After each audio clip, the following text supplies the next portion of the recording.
A beer in there. You're not supposed to. Oh dear. Whoa, whoa, whoa! We're live now, Chris. You can't be saying stuff like that. Next time you go, see if you can't pull some Xanax out of them. Yeah, there you go. Hey, good evening, good afternoon, good morning, wherever you are, wherever you happen to be. Thanks for joining us on our stream. Really appreciate you being here. I am joined this evening by my regular co-hosts here. Great guys all. We got Chris, Kilo 2 Charlie Juliet Bravo of the YouTube channel Kilo 2 Charlie Juliet Bravo Radio, and Tim November 9 SAB, the proprietor of the N9 SAB antenna store on eBay and Etsy. It looks like it has a name. Yeah, and ask me at some point. There's a new ham radios web store opening up. Okay. Yeah. All right. So all right. we'll make that a topic. All right. I am making a topic to do that. In the meantime, hey Chris, what's going on in your neck of the woods? What's new with Kilo 2 Charlie Juliet Bravo? Well, we've been busy actually with the ham radio world. I think if we get to talk about this later, my new toy, the G106, nice little rig. Bought it as a backup from 817, so I'm starting to put it through its paces. Gone out for our first camping trip of the summer, and if anyone's been paying attention to weather in the Northeast, it's been like sweltering heat, but I'm okay with that. So we activated the park we're in and got to experiment with a couple other things. So all good. Been pretty busy. All good. Good news. All right. Hey Tim, N9 SAB antenna store. They letting you out of the basement? Are you still building antennas to all hours? What's going on? Look at my skin tone, dude. It's June. It's the middle of June. I should be, a nice golden hue by now. My hair should be white. Oh, hey, don't go picking on guys with white hair. No. Mine's sun bleaches, right? See, I'm normally blonde, but then I go platinum in the summertime. Yes. Of course, now I probably should wear a hat. Hey, my mustache is gone because my wife decided there was too much gray in it. Now, understand that she was the one all along that likes me to have me with a mustache. So this was big news. I had to ask her, if this was an invasion of the body snatchers moment. And guess what? It's been off for several weeks now. Guess who's asking to have me grow it back? Huh? But I think I'm pushing back for a little bit now. Well, I kind of enjoy. 2 words, just for men.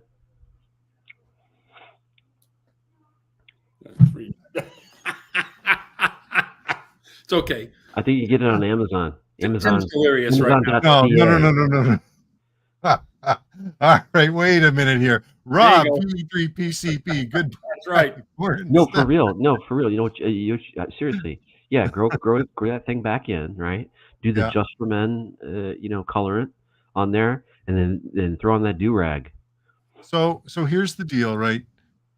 You look at my hair. This is not a guy who likes to spend a lot of time on stuff like that. So I'm sort of a lean and mean sort of thing. Yeah, so. but this is by request, right? I mean, you're getting. So you look at me. I don't have that problem. So, I haven't shaved in like 4 days. This is all I got. That's all. So there are a lot of requests, and if I don't hit all of them, I don't feel too badly. This is what I get after 30 years of marriage. I understand that I don't have to die on every hill. 30 years. 30 years. Congratulations. My wife and I were 29 last. When was the 17th? You both deserve a medal, and you deserve it for the art of compromise. Sure, as long as she gives in, I have no problem. No problem. When I get agreed with, there are no problems. Okay, hey, listen. Let me give before we get into things a little bit further. I just want to say hi to the QRP guy. With a name like that, you're a friend of mine. Kilo 7 Whiskey Hotel November. You're in the right place. Thanks for joining. And I did want to give a shout out to our friend Philip, KA4 KOE. Hey Philip, hope you're doing okay today and staying somewhat cool with all that weather. It's hot up here, so I can only imagine what it's doing in Georgia. Juan Gonzalez, I think you're from Chile, aren't you, Juan? You didn't mention it this time, but nice to have you back. Oh, here, just a sec. Nice. CE4 UGI from Chile. Perfect. You know, A lot of rain. I shipped an antenna to Chile 3 times. There's a fun story for you. You know what? I think Juan would love to hear that story. Do you want? If you feel like sharing? It doesn't have a happy ending. Well, tell us. No. Like, this is a side of the ham radio business we don't get to hear much about. Well, okay. So there's a fellow in Chile who wants an antenna, right? It's no problem. Actually, Chile and Peru. I'll make it a dual thread, right? So you know, I get contacted from hams in Chile and Peru. The Peruvian guy needs a technical schematic and a diagram and a statement that it's only used for something like, you know, a public amateur radio operation because it's a restricted item in Peru. Go figure. Huh. The guy in Chile who lives in like it's not like Chile, Santiago, right? It's, you know, he's off in like the Chiloé archipelago or something, in over the ditch and down the ravine and, you know, through the place. And it's like, okay, so he buys through eBay, does the international shipping program thing where I ship it to the local hub here, and then they take care of all the customs and everything like that. Well, the thing drops off the map first time. Second time, it's like, okay, no big deal. You know, so I ship it again. This time, I didn't go through eBay. I went to the post office, filled out all the customs paperwork myself, did that. It goes to the O'Hare Airport terminal, right, to wait for its flight, and disappears. Just gone. So the third time it was like, okay, I'll ship it to you FedEx, right? Because he lives near a FedEx. Well, it's not like a FedEx hub like we would have, but it's a FedEx store, like a Walgreens with a drop off or something like that. Yeah. And to ship it to Chile, I think was $250 or something like that. Yeah. So it's just like, you know what? Wow. Sorry about that. Wow. Can't do it. Yeah, no, absolutely. Where was Tom Hanks when you needed him? Yeah, right. All right. Let's take a look. Hey, so Juan, there you go. I'm not sure if you're going to be a target market for N9 SAB antennas going forward. Have you had any successful shipments to South America? Oh, sure. Yeah. Yeah, from time to time. Mm-hmm. Okay, it's the ones that don't. It's the ones that don't. And eBay covered all the stuff, right? So it's not like anybody was out any money or anything like that. It was just, you know, come on. No kidding. Hey, Juan. So Juan is in. Of course, it's winter. That's why he's getting a lot of rain right now. So stay warm, Juan. Hey, I just want to show out that Philip is saying 24. So he's talking about his years of marriage. Congratulations. It's not easy, you know. It's not easy. You got to hold your own ground and do what you can for your partner. So good for you. And we got Kevin K0KLB. Kevin, you know, it's always a pleasure to hear you on there. Howdy, y'all from Iowa. Happy belated International QRP Day. Yes, you know, why do they do that in the middle of a work week? I can't get out on. And I missed it. It was our first day. We were just setting up the camp. I did not have time to get a radio set up and get on the international. You know, it's not a work week everywhere. Yeah, I don't know. Maybe. Kevin, tell us how you did. Did you operate at all? You know, Kevin. So here's a point. Kevin Lachlan, who we had on our stream some time ago, he proposed something a number of years ago for Field Day weekend, that the Friday night of Field Day weekend should be a QRP night. Yes.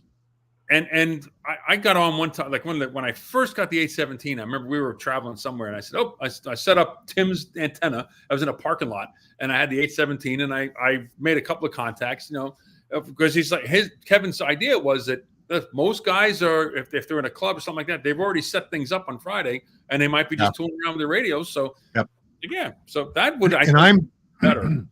I'm going to be in that situation tomorrow night. I mean, if all goes according to plan and the thunderstorms that we're forecasting for are minimized, then I should be sitting at my camp tomorrow with antennas erected and ready to operate. I would love to jump onto a QRP night sort of net. I think that would be very cool. But anyway, it doesn't exist anymore. So there you have it. N0LSD, good evening to you, and thanks for joining us. Hey, NEC, Ontario CB Club. Neck, really nice to have you back joining us. Really appreciate it. Let's take a look at Philip, what he's talking about. He's heading to Field Day in Central Georgia, a big club, with his brother KK4TVR, about 3 hours drive from here, taking all my toys in the truck. Something someplace new. Seems like a nice bunch of hams. Well, fantastic. That sounds like a lot of fun, Philip. I hope you make a video or two about the activation. And by the way, let me just go and do this. I want to show Philip's channel. You guys remember Steve Trout? Steve Trout. Steve Trout. Oh, Not sure that I do. Oh, that's right. I forgot. All the hockey people. For those, I am definitely not in that category. For those who remember Steve Trout, used to wear hats like that all the time. And he'd pitch, right? He's a pitcher. That's all you'd see. All right, I got a new hat, by the way. Share screen. I figured that's what. All right. It was my new American Airlines hat. I saw that. Nice. It's structured. Okay. It's like super nanofiber or something too. It's So not like Philip, I'm sorry, Tim. I thought you'd stopped. me. I never stop. Exactly. No, it's Philip, like, go ahead. go ahead. No, No, it's all right. I just wanted, while Philip's Half time's interacting with us, while we're listening to Tim, go on over and subscribe to Philip's channel. He does really short videos, but they're very cool at the same time, and he's always experimenting with antennas. So go check that out. Go ahead, Tim. Sorry about that. I was just going to say that the nanofiber hat was kind of cool. It's like a super modern material or something. A nanofiber hat? Sorry, can you explain that to me? Because I don't know about it. Well, I don't know either. I just got it. It's like a crazy material. The guy who said it to me is a pilot, right? Oh yeah. So maybe this maybe it's like aerodynamic or pressurized cabin material or something. I don't know. It's cool though. Yeah. Go Boeing. So when you say it's cool, like, is it literally cool in the hot weather? See, I kind of use that as a double entendre because yes, it would be cool in the hot weather because it's that special material, but it's also cool in the aesthetic way, you know? Yeah, absolutely. In the cultural All way. right, hey, Cool. we got Mike N2MAK in the house, and speaking of the International QRP Day, I think Mike did a video. I think Mike there needs he that is. hat more than I do. Yep. Go back up. Go back up. Wait. What's that? Is that the back of his head? That's an action shot. Come on. That's an action If you shot. saw the back of my head, you'd really be making jokes. Got a hat for you, Mike. Jeez. That's enough. Jeez. Mike, we appreciate you being here. Silly comments aside. Right. Hang on Despite a what Tim second. is saying. Oh, I'm just having fun. Do you and Mike have like this little thing where you trade the stuff back and forth? Because that's cool. And I'm just sort of out in left field. No, I just thought that was funny. That's all. All 'Cause good. usually people's stuff you can see them facing the camera, right? Yeah. Usually they're turned around using the radio or something. I don't know. I think. Hang on a second, Tracy. You have a silhouette of yourself looking over Yes. like a lake or something. That's from the Yep. back. Yep. Very true. See?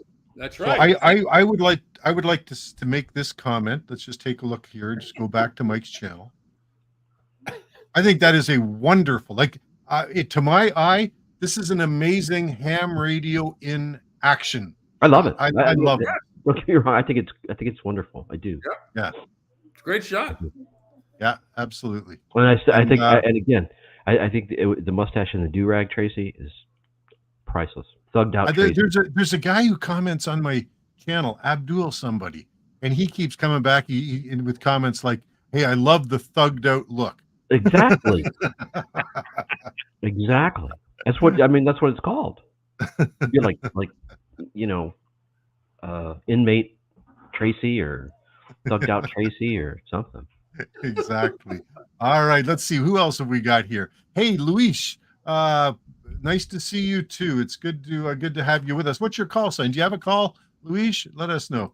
Rod is VA3MZD. Hey, thanks for joining, Rob. International QRP Day was Monday. It sure was. Okay, what do we got here, Rod? Thunderstorm warning just ended here in Fergus. It blew through Burlington about an hour and a half ago, Rod.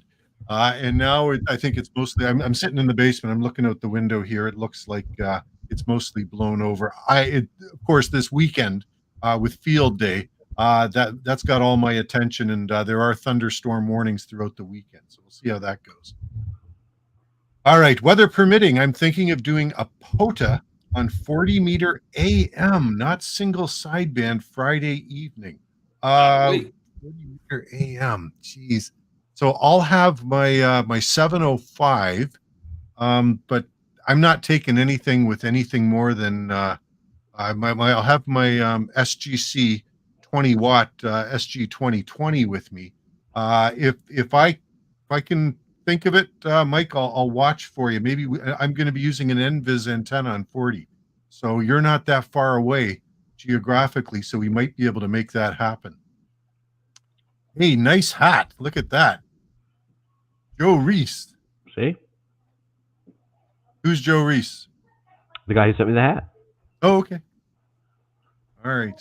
What else we got here? Rob VE3PCP. We will be operating 2 stations for Field Day. VA3 KEO portable at the Kincardine Emergency Operations Center on Saturday only. We'll also operate our remote station from there, VA3YLR. Well, I'll listen for you. I'm really curious to see how my NVIS antenna works, Rob. And again, you should be in the range for that. I will be operating low power and doing search and pounce. So I'll have to hope you guys are calling CQ when I'm looking around. What kind of NVIS are you going to use? So I'm going to use an N9 SAB 80 through 10 off center fed up at I'm sort of waffling right now. I'm either going to have it up at 8 feet or 12 feet for its entire run. Okay. I'm bringing along let me show you what I'm doing here. That wasn't a clever segue, by the way. I was really interested. I had no idea he was going to say that. No, let me whoops, cancel. Did work though. Yeah, no, it did good. Slides, stop screen, present. You know, one of these days I'm actually going to figure out how to use. He's got 2 YLs from Turkey. Okay, so I have 16 of these in my garage, and so they're 4 feet long. They're fiberglass, and now an NVIS antenna, based upon my research, and I've never actually used one. I've used ones which were effectively NVIS, near vertical incident skywave. And I'm using the term, I'm calling it NVIS. I've heard some people call it Nevis, but I'm familiar with the pronunciation NVIS. So it's basically an antenna for below 10 megahertz. It's not effective as for the purpose above 10 megahertz. So in essence, it would work for 80, 60, and 40 meters. And the idea is you mount it up at a low height below 1/4 of a wave, typically somewhere between 9 and 12 feet above the ground. Now, what this does is eliminate the skywave capabilities and make it for close-in communications. So I'm imagining I can probably communicate somewhere within several hundred miles using this. First time using one for Field Day. I'm really interested. But Tim, I'm going to use your N9 SAB 80 through 10 meter off center fed. I'll run it through a tuner, going to either the SGC 2020 or my Icom 705. I'd be really I'd be real interested to see how that does. Yeah. So my wondering about whether to put it at 8 feet or 12 feet. Excuse me. If I go with 8 feet, I only need 2 of these stacked. If I go with 12 feet, I need 3 of them stacked. and I'm not sure what the effective difference would be. It depends upon, I think weather is going to be a determining factor. I may, if it's baking hot and or if it's raining, I may opt for 8 feet rather than 12 feet. It'll be a game time decision as to how high I put it up, but it'll What be tuner are you interesting. going to use? Sorry? What tuner are you going to use? So I have a couple of tuners that I've got 3 tuners I can use. I've got an LDG 817. I've got the SGC Mac 200, and I've got an LDG AT 100 Pro 2. So I imagine I'm bringing all of them. So I'll just again figure it out what I'm going to be doing at that. Do you have just a plain old dipole by chance? Not for 80 meters. Okay. Yeah. And I don't want to have to switch between 80 and 40, right? I pull one down, put another up. So, oh, by the way, since we're talking and showing YouTube channels, I want to show Kevin's. Let's just give me a sec, guys. If you want to talk while I pull up the website. I'm loving this comment he's got here that many QRP operators are on. That's good. That's good. Better to have lower power than. It is really the best kind of radio, right? Yeah, well, it's better to have lower power. You're only supposed to use like the necessary amount of power to make the communication contact. Right? It's not supposed to crank it up. What do you remember in The Simpsons when you said being technically correct is the best kind of correct? Yeah. Yes. Low power is the best kind of power. Right. And guys, talking about YouTube channels. So anybody here or anybody watching this that has not been to Kevin's channel, please go over there, subscribe right away. Kevin is amazing. We're huge fans of Kevin. We did a live stream with him last year. Go back and watch that. What a character! What a smart guy! Just a whole lot of fun. One of the most fun ham radio personalities out there. And speaking of classic ham radio shots, this is beautiful. Yeah, it's a beautiful shot too. Yeah, that's ham radio heaven right there. I think of Iowa and I think of Kevin Costner in the ball diamond in the cornfield. This is closer. Some ham with a sense of humor will take a cut out of the back of Mike's head and stick it right on the radio there. Oh, jeez. Oh my God, Mike! I want you to take careful note that it's not me that's saying those things. Oh, geez. Okay, where are we at here, guys? Let me go back and. So Kevin said we kicked off QRP Day during the QRP net and had a great time. Many QRPers on the air. Sorry, you mentioned that earlier while I was fishing around, but I'm just seeing that now. That's really cool. Mike, I've got a big head. Mike, you and I are related brothers from another mother on that because I've got a big melon. I have a hard time finding ball caps that fit. And that's where my love of these buff bandana things comes in because they're stretchy and they're comfortable, unlike a lot of ball caps. So this was adjustable. Check it out. Yeah, no, adjustable hats often don't adjust out big enough for this guy. I've got a big melon. All right, what do we got here?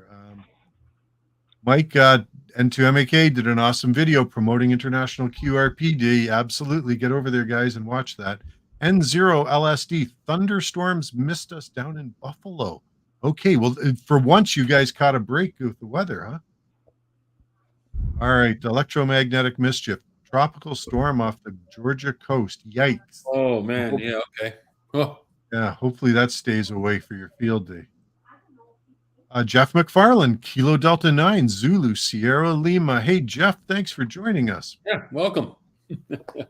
All right, Mike's thanking Kevin as he should because it's a great pointer there. Okay, okay. So here's a question from Neck, and Neck has a CB focus, but he's also very interested in the ham side of things. He writes here. Unfortunately, HF radios don't sound good on AM. Yes, Chris, do you want to tackle that one?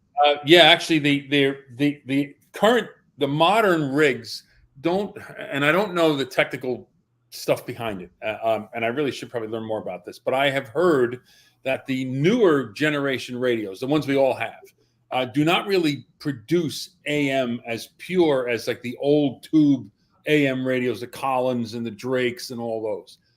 So he may have a point here. I could throw my FTDX 3000 in AM mode, and I guarantee if I worked one of those guys that like the AM operators at the top end of 40 meters, they would probably laugh me right off the band because they can tell the difference.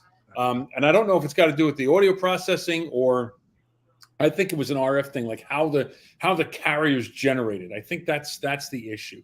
It was always my understanding that it was the carrier. It had to do with the carrier, right? Yeah, I think so. You've got a very narrow thing, so your audio is always clipped. If I'm thinking about that right. Right.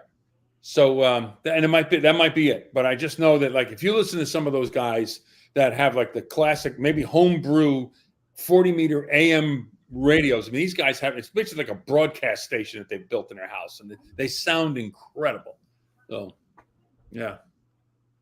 So I'm thinking if you want to sound good on AM, you're probably going to want one of these.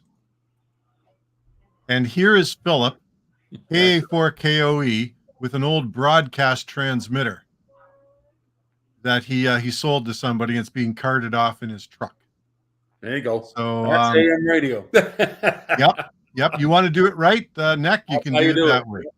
If you want basic communications, you can use. I can remember, it was about 20 years ago, I guess, but the AMers were always calling the Japanese rigs rice boxes. Yes, because they sounded so. They did not have fidelity on AM. Right. Even if you hooked an amplifier up to them, they couldn't sound good. It didn't sound the same. That's absolutely right. Yeah. All right. Let me see what else we got here. So we've got. Hey, someday, okay, Rod.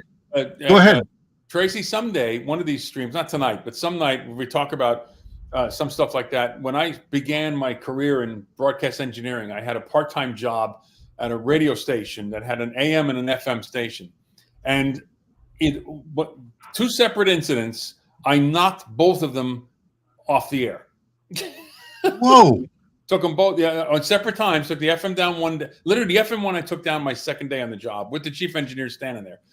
And then the other one I took off the air. The chief engineer was on vacation. So great stories. I think everybody laugh when they hear these stories. But you cannot do that, Chris. What? You cannot tease us like that. Oh, all right. And not deliver the goods. I want to hear at least one of those stories right here and right now, please. All right. Well, since we're talking about AM radio, well, I'll tell you that one.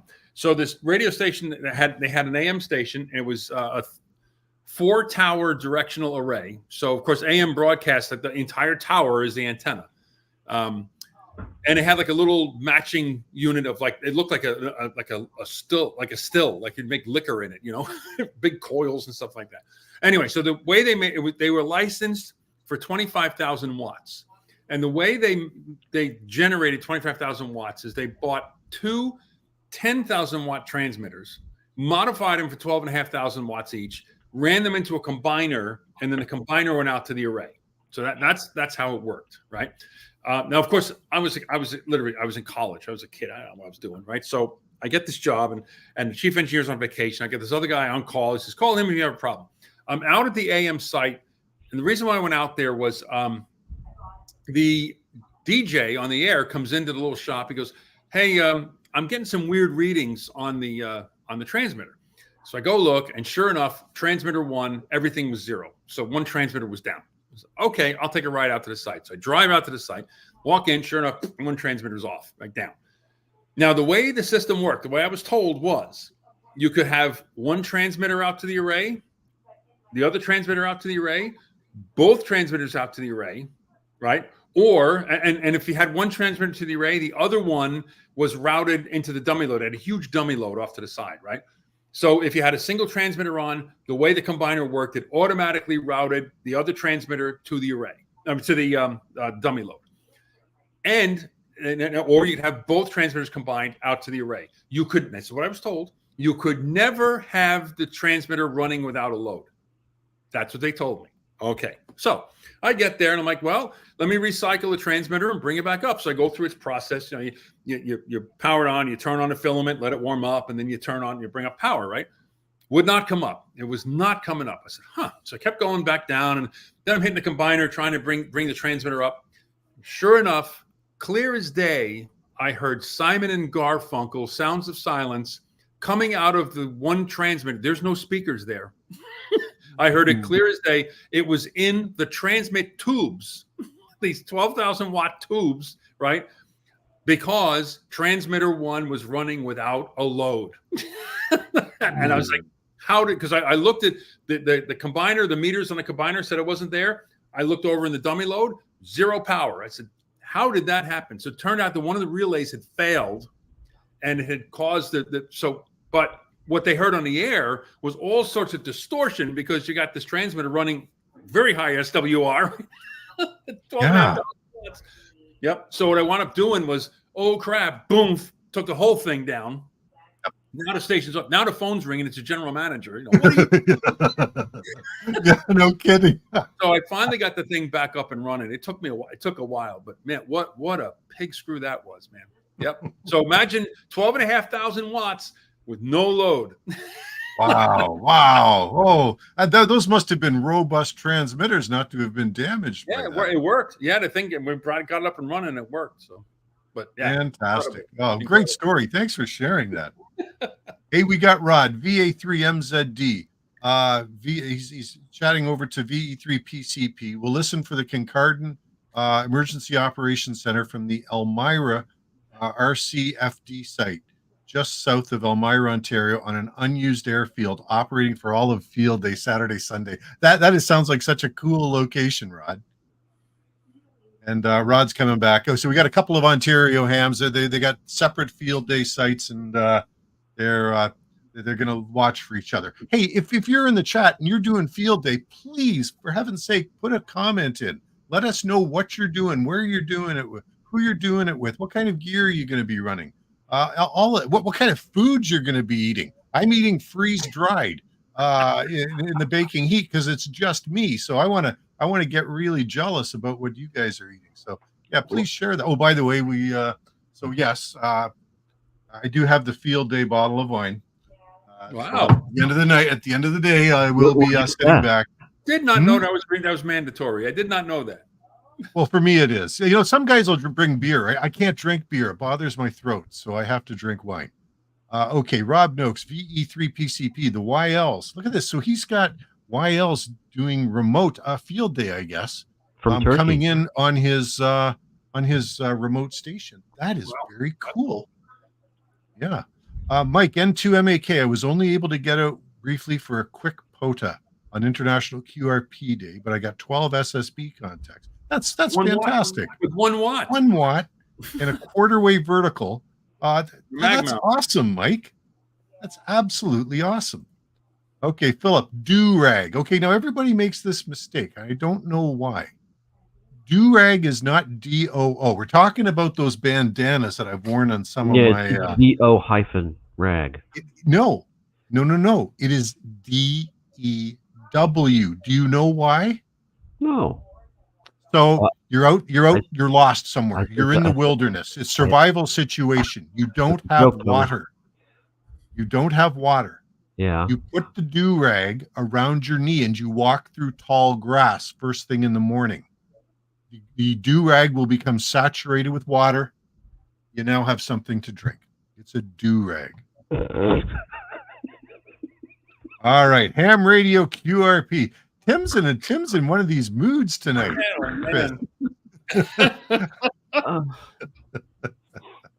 Thanks for the shout out, guys. Hey, absolutely. He dipped into that wine. Maybe he had some sake with that Chinese food or something. No. Look at this. Phillips chiming in. Remember, we were talking about AM quality, AM broadcast quality, or AM quality on ham rigs. The automatic level control kills AM performance. Interesting. I would imagine with some of the newer rigs where you've got a greater degree of control over your transmit audio, that there's ways of overcoming that, or maybe you can even disable the ALC. I don't do AM, so I'm not familiar with any of those. Yeah, AM's not my thing either. I mean, I'm glad that Mike's discovered it and is having some fun with it. Yeah. I know he was doing POTA activations on 40 with AM. Mm-hmm. It's not something I've ever played with. Yeah, trying modes that are new to you. That is very cool. that's super cool. I wonder what it would be like on QRP though. It's just, you know, it's like, that might be asking too much. CB radio. That'd be a CB radio. Yeah. No. That's what it is. Absolutely. 5 watts AM. All right. The 7300 has no process. So this is what we were just talking about. Okay. So he's confirming that that 7300 can therefore do, if I'm interpreting you correctly, Philip, can do decent sounding AM audio. Index Lab K7DYY. I gotta look that up.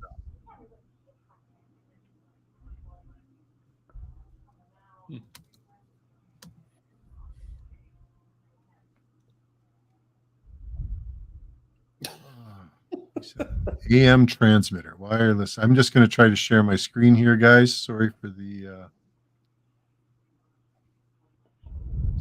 lag as I get going, but here's what I found. Super senior AM transmitter. No, that's a transmitter. Look at that. That's beautiful. It's too enlarge. Oh, I tried to click it to enlarge, and it's not showing you what it did. Okay, hang on a sec here. Let me go back over here. Stop screen. Share screen. So here's a better look at it. Look at that. Look at Hey, that. Chris. Now we're talking. Chris, do you remember anything like that from your days? Not like that. That's beautiful. This one's got lights. No, he doesn't remember it. Yeah, not candles. Those are light bulbs, not candle, not LEDs. That's nice. Very nice. There you All go. right, good stuff. Now that's a radio. Thanks, Philip. 1 rack unit high. Yeah, I can see that. Okay, fantastic. Who else we got here? KC Piper 913. There you go again. Kilo 7 DYY Class D rig. Modern. Well, what is that? I mean, does he make them? Is that what that is? Probably what it is. Yeah. Wow. So it's a solid state AM radio. Okay, cool. Oh, look at this. So KC Piper 913 uses one. Very cool. I'm working my way down through the comments here, guys. So KC Piper, you may have put it in the chat already, but if you haven't, tell us, what do you think of it? How's it working out for you? Jeff McFarland, Siltronics 1011B. Siltronics, huh? Siltronics is a CB from back in the day, isn't it? Wow. I don't know. Weren't they a brand of CB radios from back in the 70s? Let's see what I got here. All right, I'm just going to try this. Well, I know I'm going to get me an Icom IC-705, and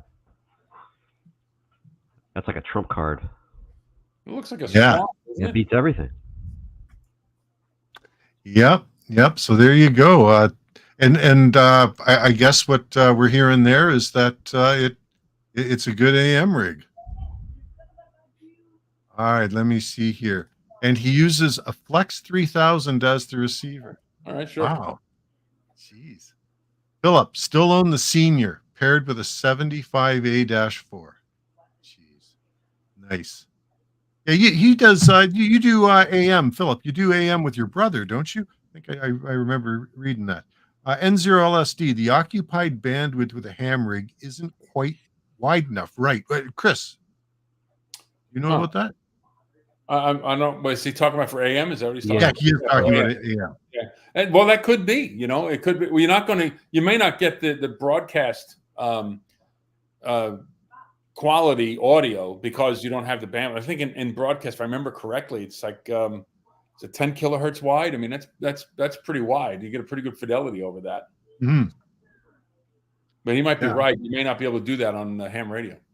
Yeah, I've never done it. So, Chris, what is a broadcast AM station? What would the bandwidth on one of those? I think it's 10 kilohertz. I think. Yeah. Yeah, And- which and- makes sense. 10,000 hertz. That's a nice, like, you're not fully up to high fidelity range, but you've got a pretty broad range of audio there. So, yeah. Okay, I am showing the amount of years between my ham exam and now. Do you guys know what is the maximum bandwidth we're allowed to utilize on HF? Philip will tell us. Yeah, or maybe KC Piper again. KC Yeah. Piper, tell us your name too, and if you don't mind. Let me see here. So that's more than legal limit, he's saying, and that makes sense. You'd have to ratchet that back. Yeah, this Ultronics this. 1011, the 1011B is a 10 and 11 meter ham radio. That makes sense. Yeah. I almost opened my mouth and I was like, I So- bet it's a 1011. Yeah. Philip is saying 120 volt, 20 amp circuit is all that's needed to run the Super Senior. That's good to know. Jeez. Mike, N2MAK is saying to N0LSD, the challenge I've had with AM has been finding enough open space on the band so I'm not stepping on others. It still takes up more room. Yeah, it takes up more room. Practical. Yeah. Practical consideration. Simple. Watch the SWR. Okay, Philip, I can run mine around 225 watts carrier for good headroom. KC Piper, 175 for about 700 watts out. Not sure what that is. Okay. Kevin K0KLB's come back thanking you for the story there. Man, I am way behind on comments. Sorry, folks. I'm wrapping my way through these. There's other stuff we wanted to get to, but I love all the interaction. Thanks for that. The Simon and Garfunkel through the tubes was priceless. Yeah, absolutely. Plenty of power. Probably end up selling it. Yeah. You get to a point, Philip. Right? Some guys will leap that up. So finding me. Yep. So N0LSD comes back with the confirming finding bandwidth is an issue. KC Piper, QRP with the KX2 portable, 1 Bravo. Philip again, 40 through 10 meter delta with Tim Ballin. You're gonna be so your field day stuff. What they're doing on field day, yeah. FT890-7D, great rig, 400 watts solar, plan on all CW for this club. Wow, good for you. Well, I won't be able to make a contact with you, but absolutely good luck. All right, Juan Gonzalez, you must taste the Chilean Colchaguas Valley wine. I might have just mangled that, but I would like to. I do like Chilean wine. Okay, Mike, N2MAK, that does it. I'll wear a do-rag. There, you spelled correctly, Tim. Spelled correctly. The next time I use, and Mike would, so Mike, and you know what, Mike, I believe you're ex-military, aren't you? So you would probably know about stuff like this. Good training. Next time I use one of my 9 SAB. So he's going to wear the do-rag the next time he uses one of your antennas, Tim. Make sure it's the American flag do-rag, though. So I've got this idea, Tim. You know the way you ship all of your antennas in a camo bag? Yeah. Well, now you can start shipping them in a camo do-rag. The Hulkster do-rags or something. Look at that. Yeah. Whoa.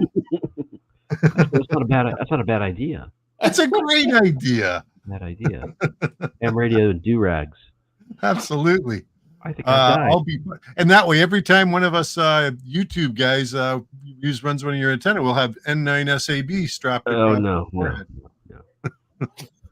That's a bridge too far, I'm afraid. I'll be POTA, N0LSD, POTA in either Cattaraugus or Allegheny County for FB field day modes. Good luck to you. Okay, Mike, I believe the 705 puts out 1.25 watts on AM or 2.5 watts with an external battery. That would definitely be challenging. Absolutely. Yes, it would. Hey, Rob, VE3PCP. Rob, VE3PCP also has a channel. Let me see if I can get that up on the screen for you. So he's going to be live streaming some of his field day. Hey, Rob, did I work you yesterday when I was doing a POTA activation? Why is that call sign ringing a bell? Ooh, this is taking forever. Hang on. I got my logbook, and I use a good old-fashioned paper log. Hang on.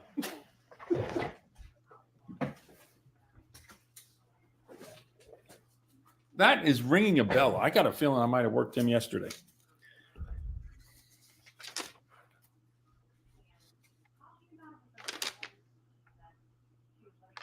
No, I didn't. Okay, here is Rob's YouTube channel. So go over, everybody watching this, go over when you get a chance, subscribe. Rob has done some really interesting live streaming of his remote station.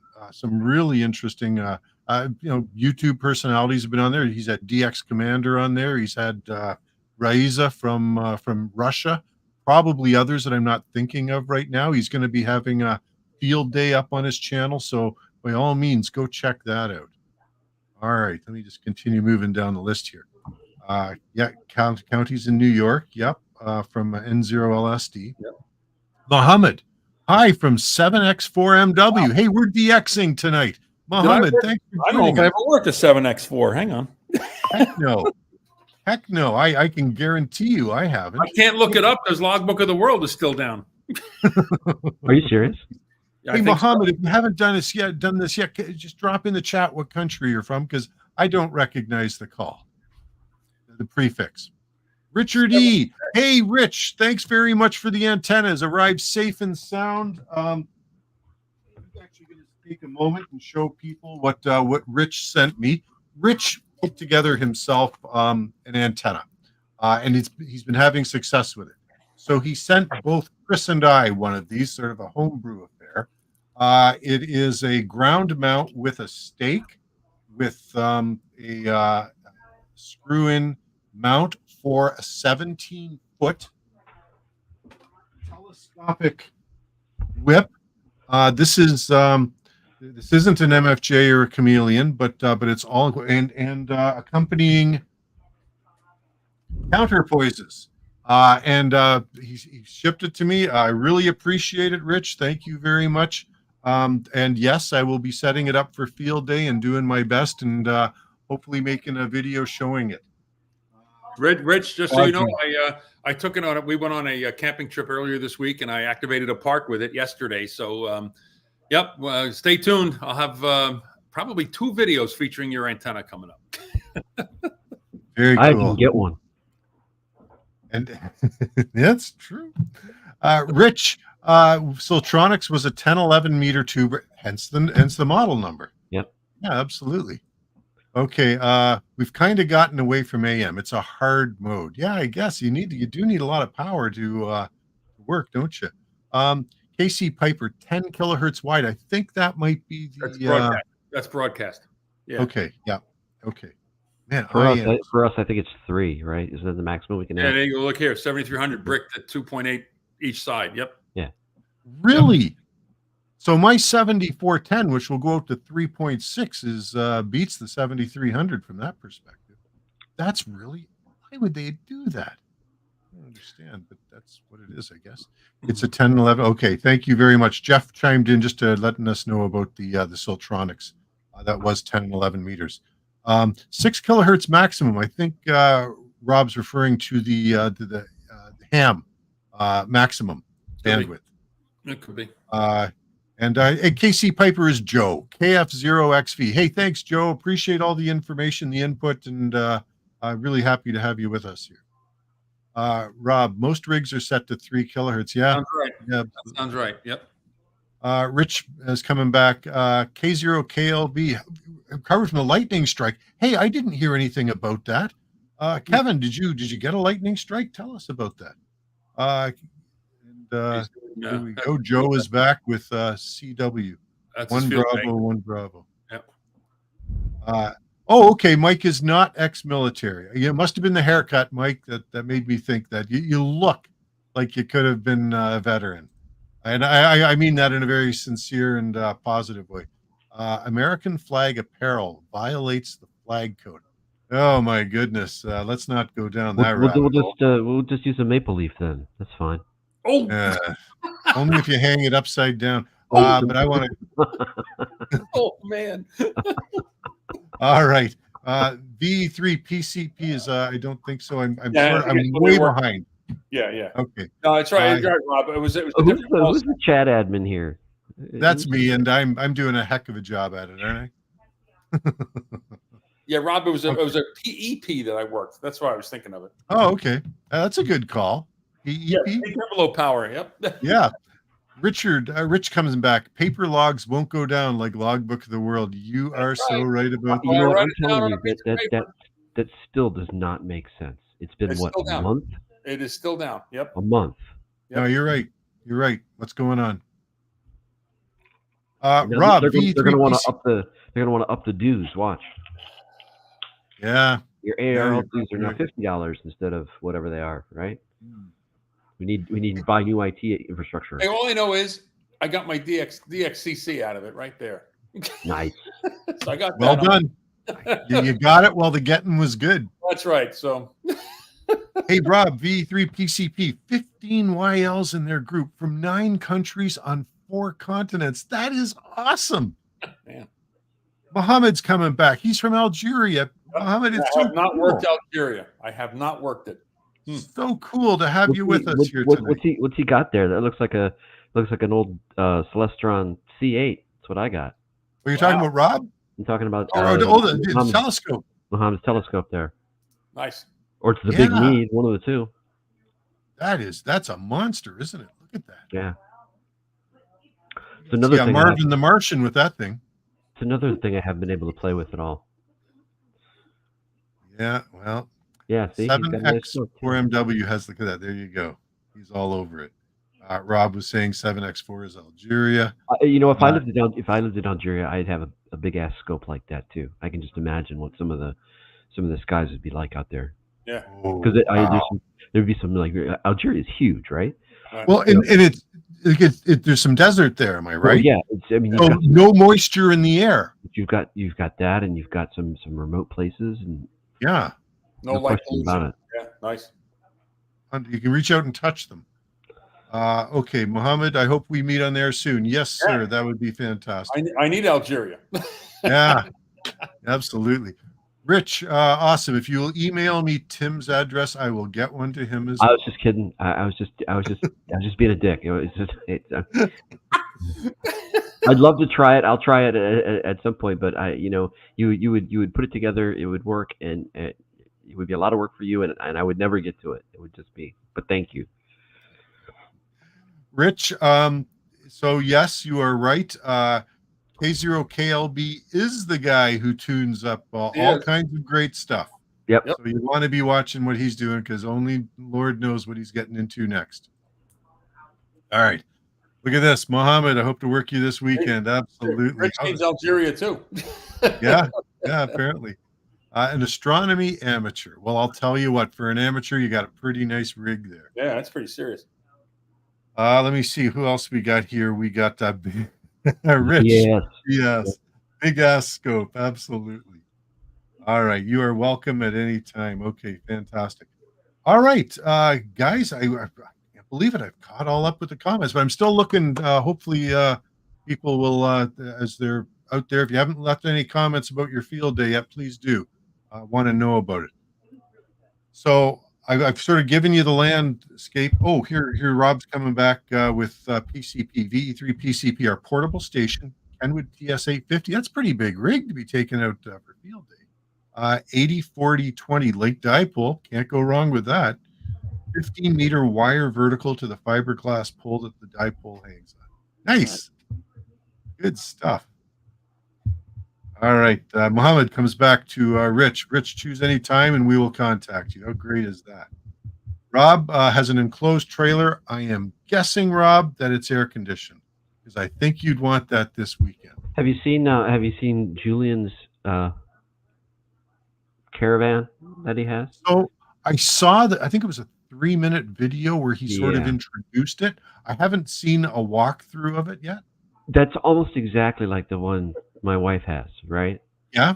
Remember a couple of years ago, I told you about it's a 1964 Vacationaire, and it had gotten hit by a tree, right? So we bought it, rebuilt the roof and all that stuff on there, and I rigged it with a bunch of radio inputs on the side so I could hang my antennas. It's a lot of fun, but it's not air conditioned, and it gets hot, so it's really unusable until like September. So like September, October, and then April, May.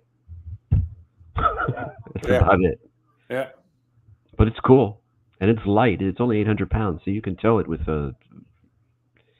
with your Tesla. It's not heavy at all, and fun, a lot of fun. That's our she shed though, so I don't. It's not really a radio thing.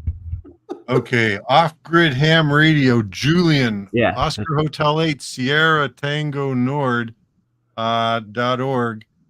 Here is his trailer. That's what we're talking about. Yeah. Only my wife's is green, but yeah, it's pretty much the same thing. Okay. Interesting. You know what? There have been camping weekends where I have I would have really liked to have had one of those rather than a tent. You know what? Honestly, I think you can get one used for not a lot of money at all. It's not the money. It's where the heck would I put it? I have a driveway which accommodates two vehicles. I think they're on like a 12 or 13-foot trailer. Yeah, I know, but because that's the first thing I said. She goes, "Well, I want this camper." Nah, nah. And I was like, "Where the hell are we going to put it?" Right? Yeah. And I was surprised. I mean, they drove it in and it sat off to one side on the corner. I could still get in the garage and all that stuff. I was like, okay. And it was small enough. It was big enough to where it's like actually comfortable. You can like stretch your feet and lay down and things like that, but small enough and light enough. I mean, I could lift up one end of the trailer and like spin it around when I needed to. I didn't need to hook it up or anything like that. It was I was blown away. That is very cool. Tracy, I say you make friends with your neighbor and park in front of his house. There's an idea. The guy across the street bought one of those. I don't know. You know how you go to the RV show or you see the RV show and they've got these stupid things and they're like, 25 feet long and you park them and they got like hydraulic shit that comes out the side. Yeah. So he bought one of those, parked it in his driveway, of course, and the city came along and cited him. Wow. Yeah. Wow. I think he was able to get around it somehow, but you only see it in the driveway rarely. Oh, jeez. It's awesome, though. It's awesome. I bet it is. Yeah. At some point, though, it's as far as I'm concerned, it's like because those can be a lot of work, right? Oh yeah, a lot of work. You gotta, especially for those of us that experience winter. And I'm just trying to exclude those people in the southern climes, where they don't necessarily have to worry about draining stuff and all the maintenance and other stuff that goes along with those things. I'm not sure I would be up for that. I wouldn't mind a small one. That's well, I told you my sister's got an Airstream, right? The Airstream, the smaller ones, but still, it's take it in the winter to get it, everything filled up with antifreeze, and then do the maintenance in the summer, and do the, that's beyond the pale for me. But the little one is like, okay, I just, winter's coming, throw a tarp on it. That's it. Yeah, I agree with you. Hey, Jeff says he's going to do field day in Wisconsin. Hey, Jeff, good luck to you. Hope it goes well. Rob's coming back. He's talking about his trailer. So there's no AC, just a fan, but have a freezer when on mains power. Well, you know what? That's okay, because then you can take that cold beer and just kind of go like this when it gets a bit too warm and stuffy. So I like that idea. Rob, and he's got a ramp door on back. Sweet. So is that for loading stuff? I don't really know what that is. Tim, any idea? Yeah, it's a ramp. So imagine there's just a ramp that comes down like a C-130. Why what was that for? Wheelchair access? Well, you could just bring stuff in and out. Okay. Rather than having to. Okay, so the worst shin bark I ever got was trying to get in the camper because it's got this metal stairway, right? Yeah. And I'm carrying something. I'm doing whatever. I'm going in and out of the camper, right? And my feet miss the stairs, and I've got this like bear. It's got like these bear trap things on there, the metal, so you don't fly off like that, and crack me right in the shin. That was awful. So anybody with a ramp door in their RV that's a serious dude. Jeez, wow. Okay. All right, so Rich is going to be on Reddish Knob. Boy, I hope the weather's good for you, Rich. Watch out for the thunderstorms. Yep. If I could copy and paste this coordinate, I'd show people, but I can't. So I'm not going to be able to type it all in. We got Philip coming back. Tim Sherry says hi. Hi. Rich is going to be there Saturday and Sunday unless he melts. And I get that. I don't do well in the heat. Are they calling for the high temperatures again this weekend? Yeah. I not quite as high, but here in Ontario, where I'm at and where I'm going to be, it's going to be in the 30s Celsius. So that's double it and add 32 for your. So that's a temperature in the 90s. So there you go. That's warm for this guy. I mean, I have this philosophy where, if it gets colder, I can just throw on another layer. But there comes a point where you just can't take off more clothes. So you go in air conditioning or jump in a pool? The good news is I've got Lake Erie literally at the end of my campsite. Sure. Just down a ways and the other side, so I can go jump in. Literally, You can either jump in it or walk on whatever's in it. Lake Erie's a lot better these days. I don't know if you've heard about like the Great Lakes used to have an awful reputation, but they've done a lot of work. There's some nice beaches on the Canadian side. It's actually we take a day trip there every summer, my wife and I. It's really nice. Oh, hey, Rob's going to send you one of the pictures. Thank you very much, Rob. So he's got a cargo trailer, right? Yeah. So cargo trailer. He may do a live stream. So he modified a cargo trailer into like a mini shack on wheels. Mm-hmm. Sweet. Yeah. Phillips may do a live stream, but it's very easy to mess it up on an Android phone. That's something I have never tried. My cell phone contract is up after having bought the phone 2 years ago. So now I get to re-up with a reasonable plan. I may be able to do this in the future, do live stream from events where I haven't really been able to do that in the past, just due to the price. I have no idea how much bandwidth it takes, what kind of data usage there is. So I'm going to be able to get a plan which greatly expands my my monthly bandwidth limit, bandwidth data limit.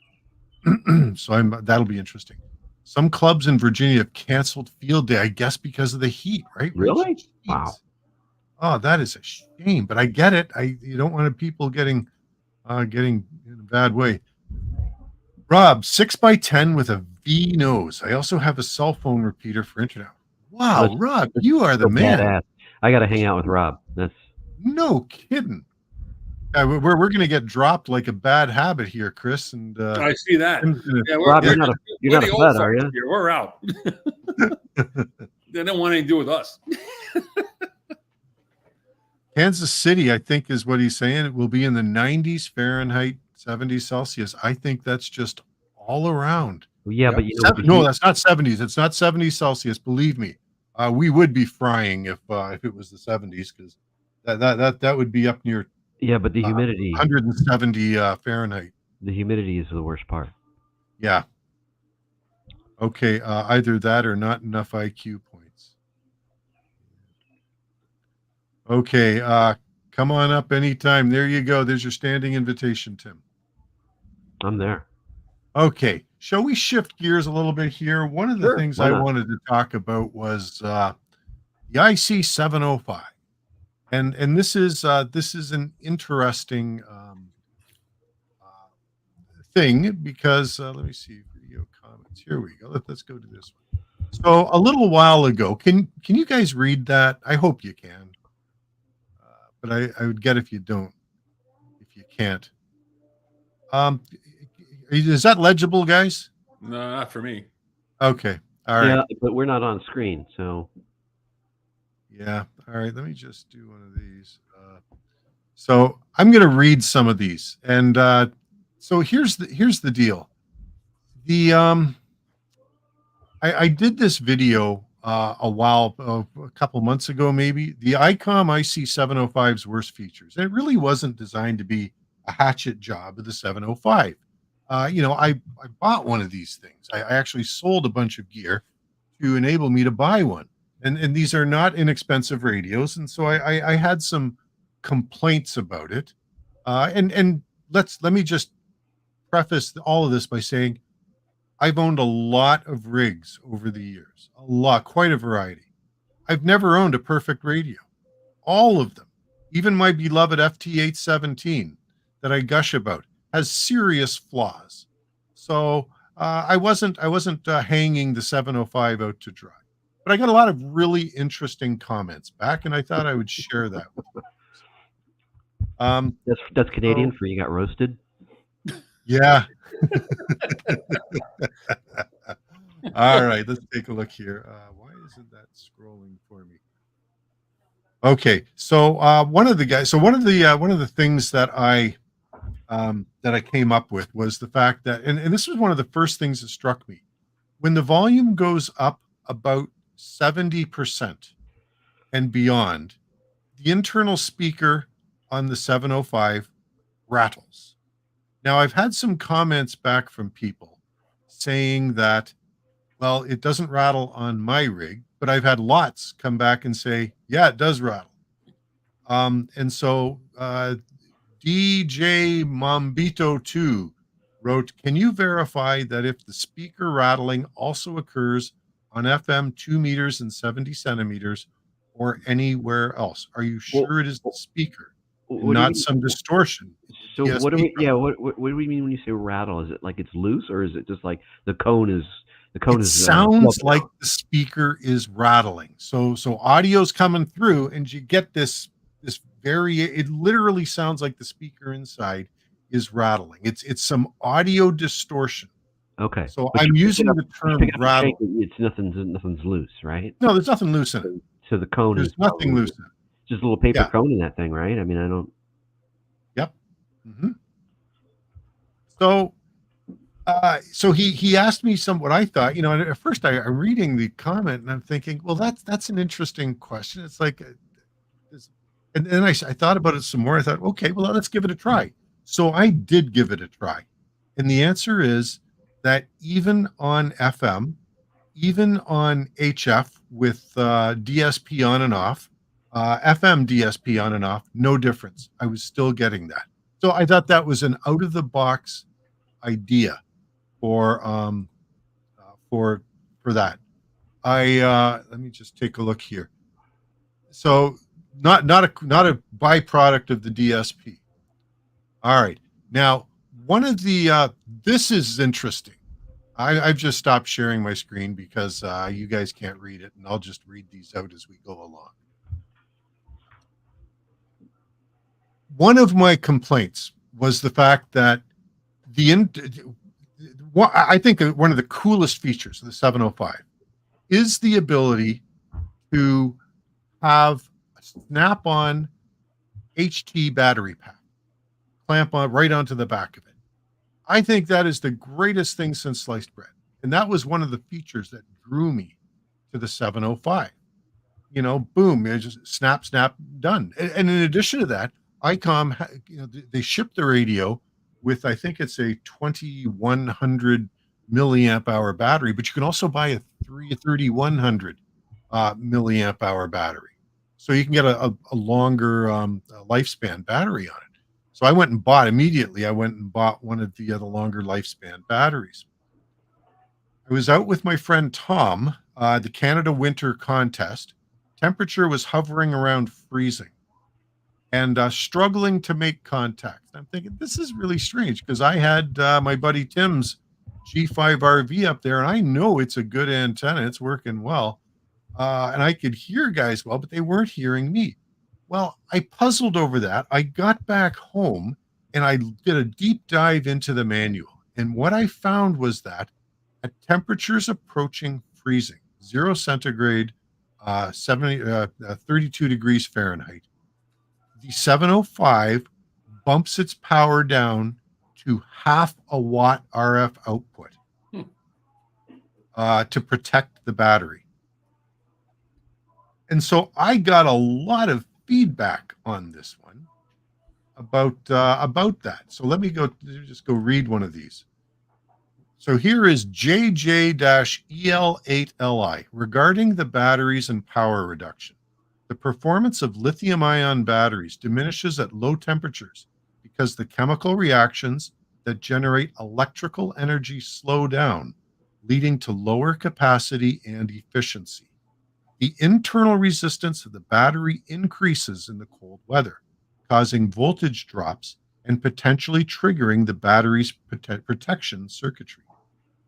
Charging a lithium-ion battery below freezing can cause lithium plating on the anode, which can lead to short circuits capacity loss, and potential safety hazards like fires or explosions. Jeez. Repeated exposure to low temperatures can shorten the overall lifespan of the battery. Icom knew what they were doing when incorporating these safety features. Bless you. If you don't like it, then use the external 12-volt connector and connect an insulated lithium-ion battery, or use AGM technologies.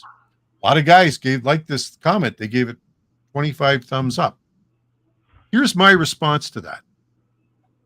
Why did you use lithium-ion? Why didn't you use something that's actually usable in lower temperatures, knowing that this is a portable rig? That's my response to it. It's like, why should we have to put away our radio when temperatures get to freezing? Now, there's a lot of us that live in northern climes, so I understand what he's saying about the lithium-ion technology, and I did not know that, and I thank him for enlightening me to some of the intricacies of the technology. But here's the other thing: you buy an Icom, and this 705 uses the same snap-on batteries as some of their HTs. So maybe you're doing some public work. You're helping the ham group with Santa Claus parade, and now you're out there in below freezing conditions, and your HT fails because the battery shuts down to half a watt, rendering you ineffective for the purpose. I don't know about you, but to me, that's a miss. Well, okay. So if I were to play devil's advocate here, I would say, they use the lithium-ion technology on a portable radio because of weight. Anything else would be heavier, right? And half a watt on an HT during a Santa Claus parade would probably be just fine. Maybe. For me. Okay. All right. We agree to disagree, my friend. I don't like the idea of having an expensive radio and being forced to use it only in good. Now, yeah, okay. He made the point. Just plug in an external power pack. Right. Now you've just complicated things. Now you've got an external battery. Now you've got an external power cord, both of which can fail. You've complicated your communication solution. You've effectively made it less portable. I don't know about that. I mean, I certainly plug in my 817 to external power supplies sources all the time. Absolutely. So I don't see how that would be different. Okay. All right. No, I mean, I know, and that's fair. That's fair. Listen, what my sticking point would be is that you paid an extra $600 or $700 for a radio that you have to do that with anyway, and that maybe we feel like we shouldn't have to do that if the battery was internal, right? I think that if they had used and okay, so now let's go back to the weight thing. You mentioned the weight thing, right? Because lithium ion, less weight than say nickel metal hydride or another technology they might AGM. Even AGMs would be heavy. Well, they're not going to put an AGM in a portable radio. Of course not. I can see that, right? But if you use something like a nickel metal hydride or one of the other technologies that are maybe more tried and true, that if you're giving an HT to a police officer, you're giving them typically a Motorola, and it's not going to be subject to those types of limitations, right? So why, when you and we're spending a lot of money on a rig like the 705, why are we getting handicapped in this way? I just don't. To me, it's an impractical decision. But that's me. I operate in the winter. I take my stuff out, even when I go out in October, and I get okay. And maybe that's my answer right there. A lot of hams. I don't know if I can use the term a lot, but there's a certain percentage of hams that are fair weather hams. They're not going to operate outdoors in weather that is inclement. That's not me. I take pride in doing that. For heaven's sake, I've got this masochistic streak that drives me to that. So anyway, that's that whole battery thing, and I think it's interesting, and I am not putting down anybody who disagrees with me on this at all. we all come from our own place with our own vision. And for me, it's like, sorry guys, I in my estimation, and that's what this video is all about, you could have done better. Well, I think if they hadn't made it so, hey, look, you can just snap a battery pack on this thing, that would have changed your expectation of what the radio can do. Yeah, absolutely right. And I remember at the Battle of the Bulge, we used to take our battery packs and stick them under our arms and sleep with them. Yeah. Keep warm. All right. Artie strikes in. I want to do some catching up in the comments now, guys. All right. What have we got here? Okay. N0 LSD. You can stream to multiple platforms with Streamlabs app on Android. Hey, Philip, we use Streamlabs. It seems to work pretty well for us. I haven't tried it on the phone, but there you go. That's a good tip from N0 LSD. Doesn't the StreamYard, isn't there a StreamYard app you can use on your phone? Yeah, actually, no, Tracy, we're using StreamYard. He's talking Streamlabs. It's a different. Oh, sorry. Thank you. Thank you, guys. I must be getting tired. It's look at that. Streamlabs is okay. It's clunky. Let me rephrase it. It's not clunky. It's complicated. It's a lot more complicated than StreamYard. That's for sure. Okay. All right. Thanks for the clarification. Appreciate that. Hey, KC Piper Joe, KX2 has a lot less current draw than both the 817 and the 705. Yeah, absolutely. It's a classic for that reason. If not for many others, including an awesome receiver. It's a beautiful radio. And Joe says he's still that I will never pay for. but he still. I saw one. I tell you what, I saw one come up on a Canadian online swap shop last month. I think they wanted 650 Canadian dollars for it. Oh, that was okay. So that was a good price. Yeah, that was a really good price, and I trusted the seller, but I couldn't justify that. Send me a text next time. Okay. Yeah. All right. Hey, we got one crazy. Sorry. One crazy Nordlander says hello, and hello to you, and thanks for joining us. Philip, here we go. Say it again. If Yaesu came out with a low current draw true successor to the FT897D, they'd eat Icom's lunch. I want to point this out, though. Philip, I basically agree with you. However, I don't like, and I really don't like, what Yaesu has done with their menu systems in recent radios. They're to some extent user hostile, at least to the way I think. I don't like the way they organize their menus.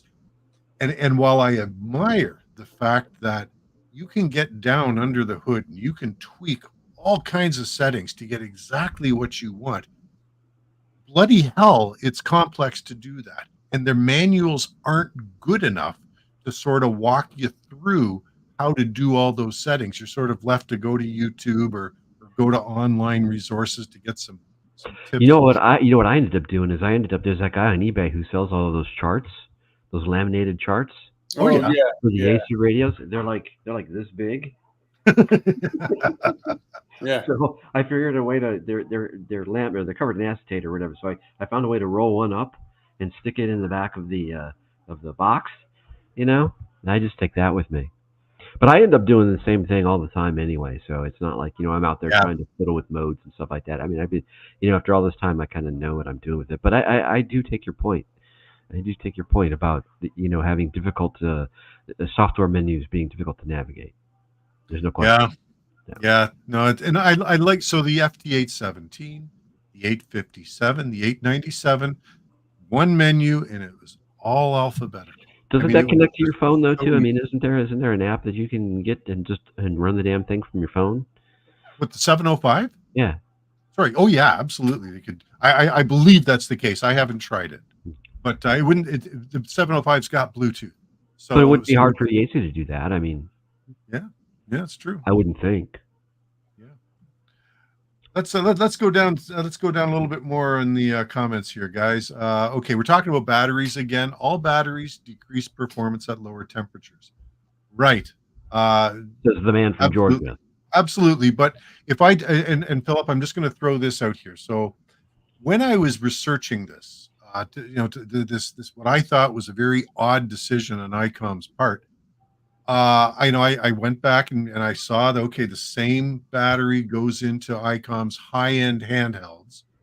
I thought, well, what about my Yaesu FT70? I'm going to go take a look at the manual there, and I'm going to see what the temperature rating is there. Well, the temperature rating, it'll go down to something like minus 20 Celsius. So it's a different technology, but it's fine. Never had a problem with it. So technology exists. I don't know. I'm going to leave that there.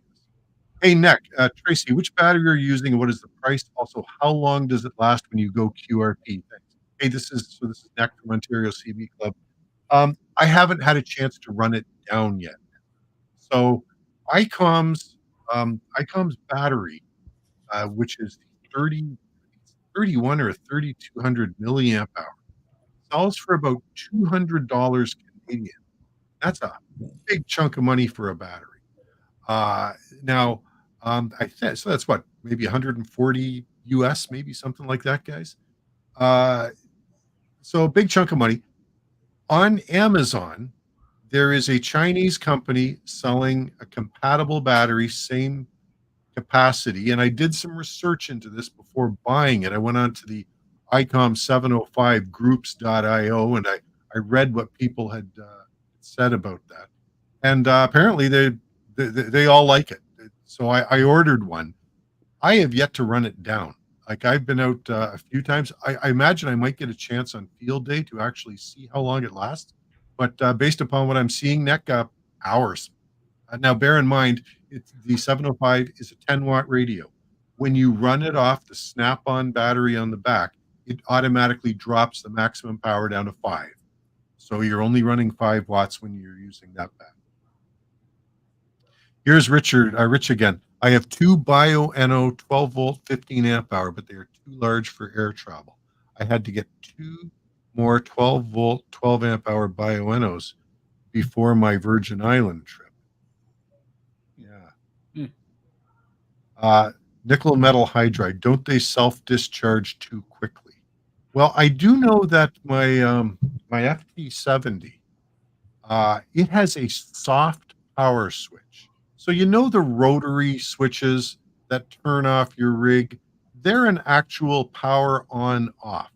Mm-hmm. Whereas the soft switch on the Yaesu, even when you power down the radio, it's still drawing a tiny amount of power from the battery, and the battery will run down after about a week or so of inactivity. Yep. So other than that, Philip, I will tell you this. I've got a spare battery for my FT70, and I leave it in a carry case. Last time I was out and I needed to switch it, that spare battery had been in the carry case for a few months. I popped it in; it was a full charge, so it doesn't seem to discharge that quickly.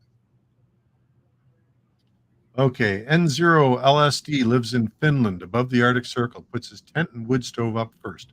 Warms everything as a protocol for this exact reason, to protect his kid. Yeah, makes sense.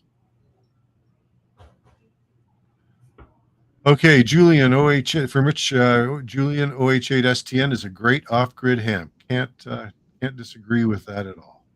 Okay, guys, I'm running out of steam here. What do you?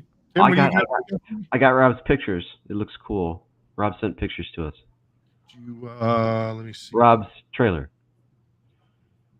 Oh, can you share the screen? You have to give him. I just picked him up on my phone. Here. Or you could do it that way. Can you see that? Not really. Not really, no.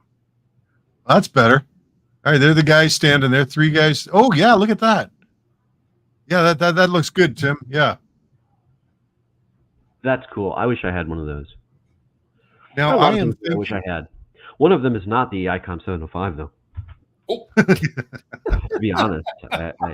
You know what? And that's a conversation that I would be really happy to entertain with folks on here. Okay. The 705 may not be your be all and end all. It's certainly not mine.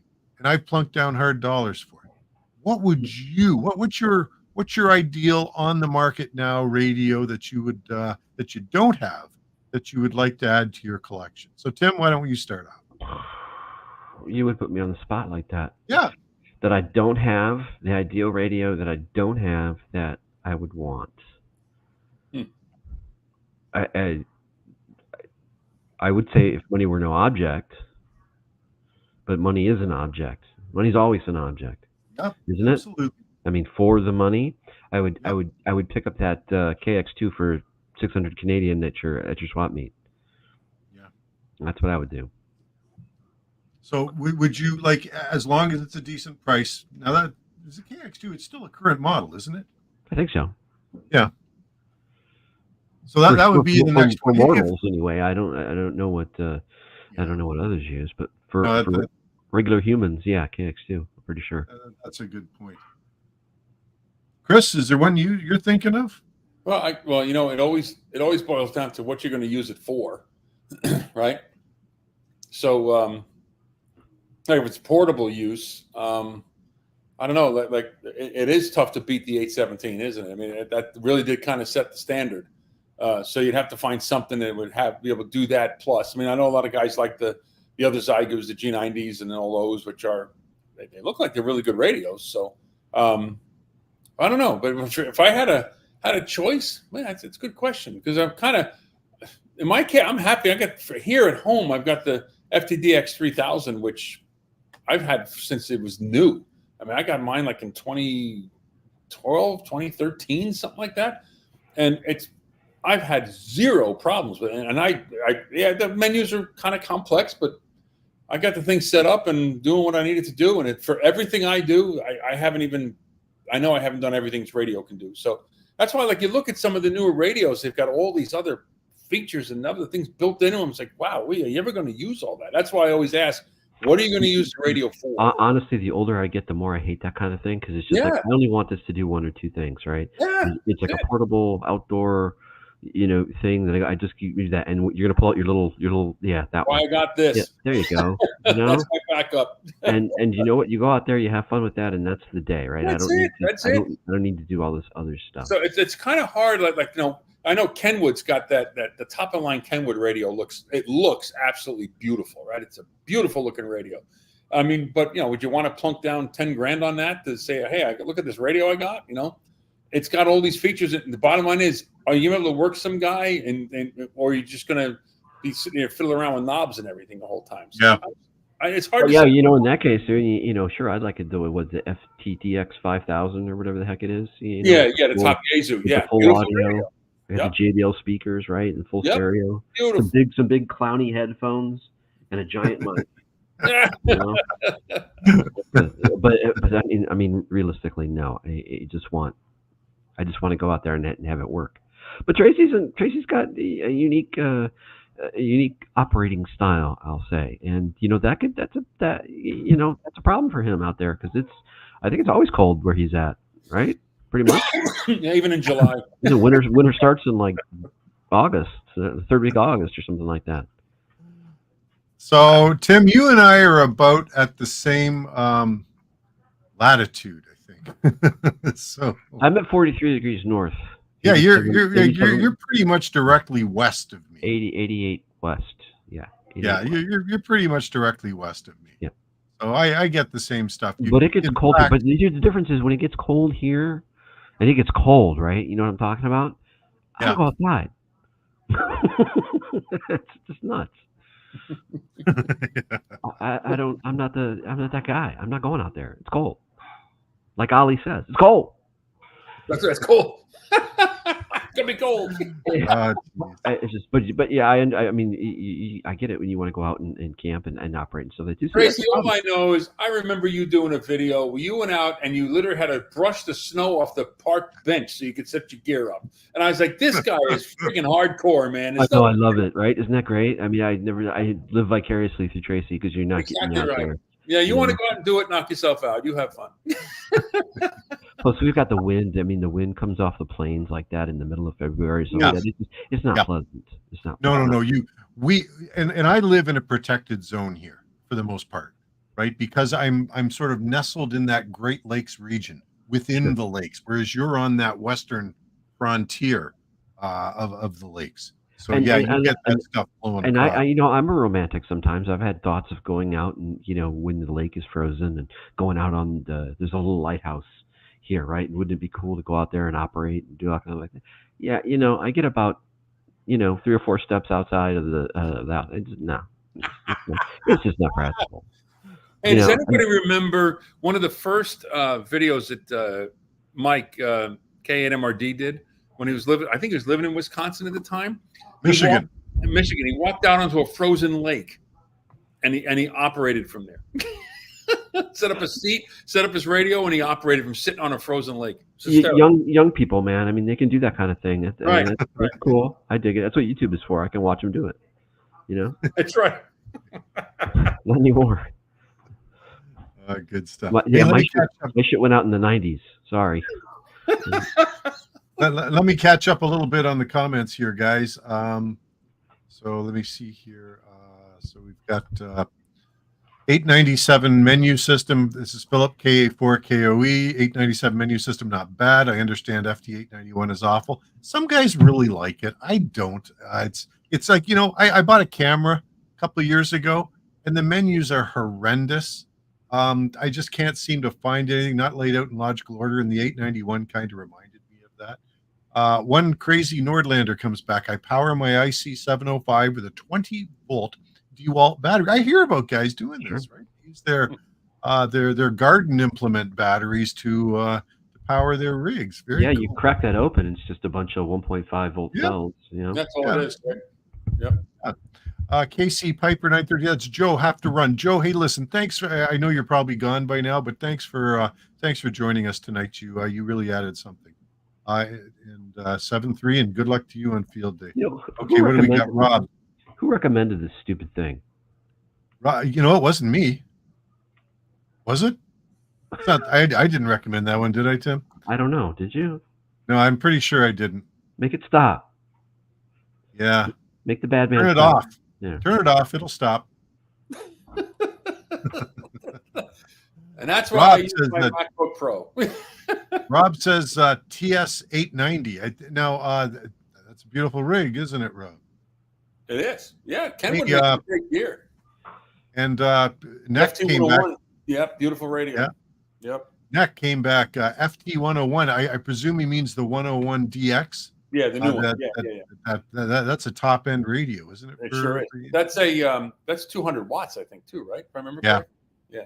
Hey, and I just want to let anybody know, if you happen to be anywhere near your HF rig, I happen to have it right here. Let's see. Want to make a contact with Algeria? A few minutes ago, Mohammed from Algeria was on there looking to make a contact. Oh, we lost him. There he is. No, you didn't. I'm right here. All right. No radio out there appeals to me. You know what, Philip? I got to say, there's nothing on my hot list. There really isn't. That's why that was such a tough question. I mean, honestly, what would you have that you don't have? I don't know. More Bitcoin. Yeah. Now you got me. I'm going to see if I can work Algeria. You think we can keep the line up, keep the feed going? Yeah, keep the feed going. Yeah, absolutely. What do you say? 14207. Better check them out. 14207. All right, stand by. Roger. CQ. Just while Chris is getting set up there, Jeff 7-3. Thanks for joining us, Jeff. Bye, Jeff. It's cold in Algeria, Connecticut. Algeria, cold? Is it ever cold? If you get the power, it'll get cold out there for sure. Do they have mountains? Yeah. The desert does get cold at night. Yeah. I used to live there. It was cold. Not in Algeria, but in the desert. So Rob VE3TWM sent back to Mohammed that he was on frequency, but not hearing much from our neck of the woods here in Ontario. And Rob VE3PCP, if you guys want to join me on my remote anytime, just reach out. That would be very cool. And Rob lives in the snow belt. Yeah, so he's north of me, right? And he's also off the shore of Lake Huron, the eastern shore. And, stuff comes across that lake and they just get dumped out. Yeah. Okay. That's the one nice thing about living on the west side of the lake Yeah. The wind goes that way. Yep, absolutely. Here he is. What was it? 7x4. What's this called? 7x4 what? Can't you hear him? I heard him. Yeah. I got to scroll back up. 7x4 TT or something like that? Mike Whiskey.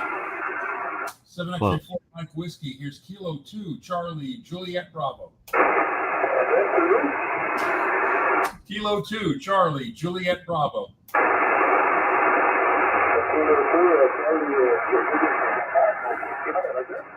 Roger, Roger. Yeah, we're watching it on the live stream. And then 20? In there, so I thought I'd try to work it. So thank you for a new one. That's Kilo 2, Charlie, Juliet Bravo.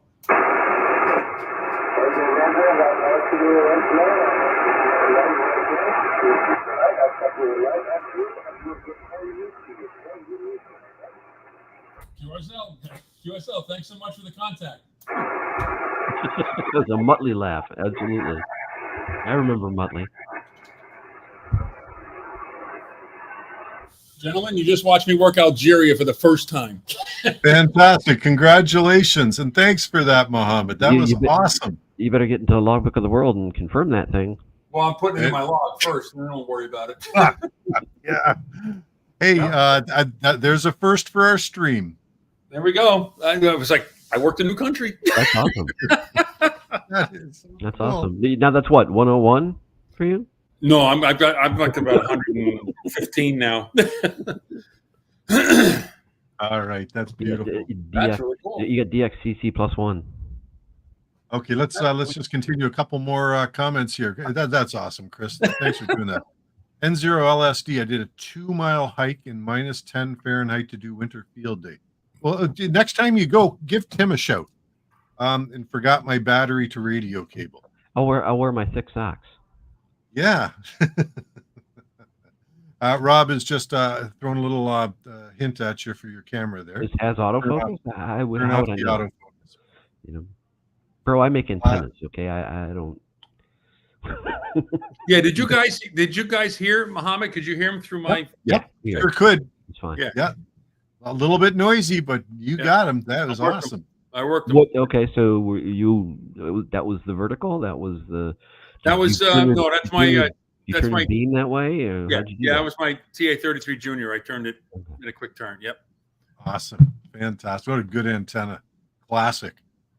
Okay, so Rob VE3PCP was hearing Mohammed a little bit. I wouldn't have a chance of making a contact.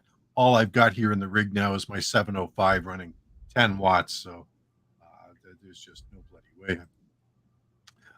One crazy Nordlander. I use a 18 to 24 volt to 13.8 volt regulator to step down the 20 volt DeWalt battery.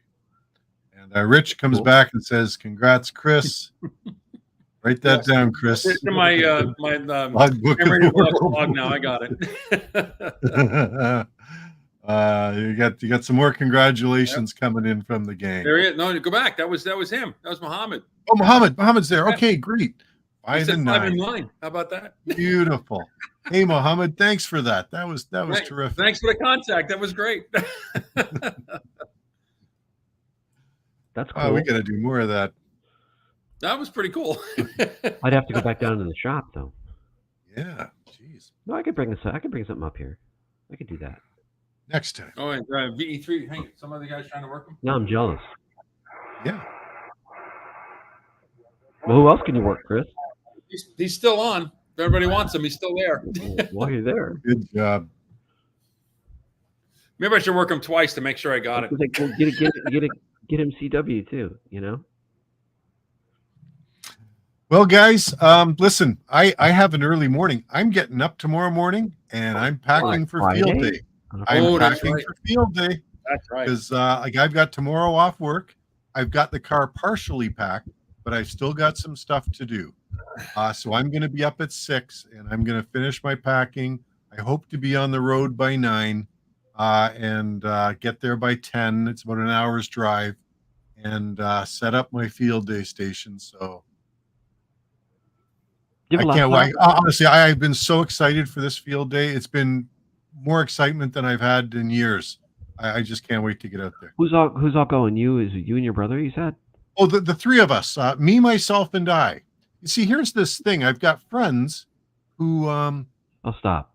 at the slightest hint Stop. of foul weather. Stop. No, I'm not even talking about you guys. Oh, The okay. slightest hint of foul weather, they bail out. And I had this happen last year. One of my buddies, a good guy, really good guy, I like him a lot. He was going to come with me. He was gung-ho the Wednesday before field day. And I thought, okay, well, we're going to do some interesting antenna stuff, and I could sure use your help with it. The Wednesday before field day, we got the forecast. It's going to be rain. And, all of a sudden, he got busy with other things.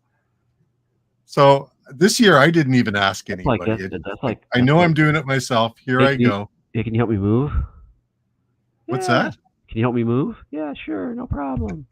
I'll be there. Right. When you have a pickup truck, you become everyone's friend. Yes. Yes. Well, hey, do you have a laptop? I don't have a laptop with a long enough battery life. My laptop will only last a couple of hours, but I do have an iPad. You could stream from that, couldn't you? Well, my problem is my data plan on my phone.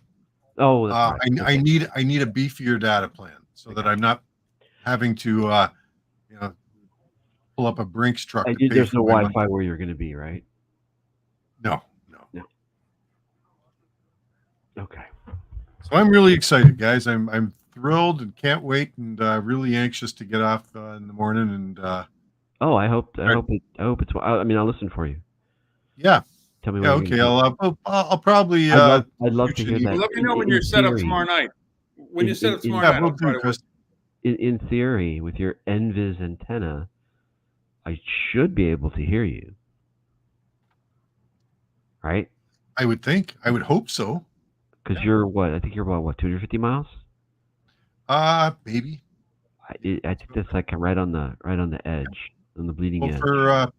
For either 40 or 80, I'll have to see what's coming in. Well, 80 is probably not going to be.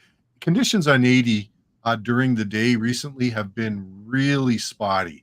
80 has a lot of fading. Yeah, so but I think 40 we could probably do it. Well, it doesn't have to be during the day. It could be at night too. Rob worked them. Go to the next. You see the next comment. Rob worked them. Oh, did he? Cool. Nice. Well done, Rob. That's fantastic. That's really cool. Nice. We'll see how nearly vertical your skywave incidence is. So. Yeah. No. It'll be interesting. I've never run one, and I'm using a good quality antenna, so I should. Yeah, that's true. I've never. I'm trying to think of any times whenever I've done that, I've always used just a straight up dipole, right? Resonant for the band kind of thing. Right. And if you've got one, when you didn't have one for 80, you got one for 40 though, right? I've got the link dipole, which covers 40. No, okay. Yeah, I would. I wanted to do a test on both 80 and 40, right? Yeah. So I might. I have no reason to think that it won't work. It's just that my experience has been resonant dipole, 12 feet up. But I'm thinking it would be interesting to see how it performs at night. It shouldn't work all that well at night. You need a Tech Prepper linked NVIS. Hey, now you're talking. For 80, 75, 60, 40, and 20. Yep. I'll have to do some hunting around on the web, see if I can find anybody who makes those. They're always out of stock, though. That's the problem. Oh, yeah. It takes longer than they take a lot of energy to make. Everybody always wants that. I mean, I really, because I have a couple, and then when I make those, I mean, I literally have to stop everything else for days, just to, But it's cool. I mean, people love it, so that's good enough for me. All right, good stuff, guys. Hey, Neck, good luck, Tracy. Thank you very much, Neck. And if you wouldn't mind smashing the like button, I'd appreciate that. We'd all would. There's a like button? There is a like button. Yeah. Chris, anything you'd like to touch on before we pull the plug on this thing? No, well, good luck for everybody operating field day. Like I said, I'm not sure. Mine's going to be a game time decision what I'm going to do. but I might or I might not. Hopefully, I'll get out to do something. So, but those out there operating, watch your weather. Make sure you hydrate yourself and have fun. Yeah, absolutely. Hey, Tim, Yes, anything from yourself? Just the best field day wishes for everyone. One Bravo. That's it. All right. Oh, wait, we got a couple more comments. Let me just get out and get through those. Rob, I upgraded my cell phone plan to 140 gigs a month, about $60. Rob, I'd really love to know how much they ding you for data on streaming from the. I don't know how it is. I don't know how it is in Canada, but we have unlimited data on ours, right? So there's 3 phones on the plan, mine, my wife's, and Patrick's, with unlimited data, and the bill is like $220 a month. And that's for everybody. Oh, okay. All right. And I get a new phone. I get a new phone every 2 years. In fact, I just got mine the other day. Check it out. Okay. I'm not going to hold it up, but this is I insist on a button because I'm old school. My wife is the same. This is the 2022 SE. Okay. Yeah. Very cool. Nice. Good job. Rob here is mentioning Fido. Well, because I like to go up north, Fido does not have great coverage in Northern Ontario. What's where I Fido? like to go camping. Fido is and that's like, we have such a monopoly here. There's 2 or 3 companies that handle all of the cell phone plans. Fido is an offshoot of Bell actually here, so I don't think I can do that, but that's a great deal. I'm looking at a plan which is about $60 for 100 gigabytes a month. Anyway. Yeah, I hear we use Verizon, so. Rich says Fido is rough. That's funny. All right, N0LSD. He's going to be NVIS. You'll hear him, Tim. Okay, let's see. Yeah. Tim is Rob VE3PCP. Tim is 549 kilometers from me. Probably 40 meters, maybe 20. Okay. 40 I give you. I think 20 would be. Yeah, I don't know about 20. That seems like a long skippy. shot. It's skippy. So if you're not really doing ground wave, you've got to you need skip distance. 40 is the one, really, for NVIS. 40, 60.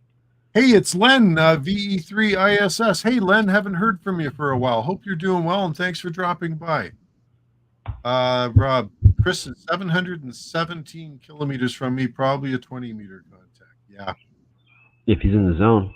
Take extra fuses. Take extra fuses. Nice. And a spare battery. And a spare battery. Oh, yeah, I've got batteries. And a heating pad. You need a heating pad for the battery. Hey, Philip, KA4KOE. He's excited too. So good stuff. Hot water bottle. Len, thank you very much for the good luck wishes, Len. 7-3 to Rob. He doesn't stream my cell phone, just use it to access my home station. Okay. Yeah, I've got to learn about that. Track phone. Ooh, there you go. Is that a cellular provider? Well, leave it to Phil to suggest using a burner. Yeah, that's what the mafia uses. Yeah. KE8ZFE, good 7-3. Hey, nice. Thanks for joining us. Really appreciate that.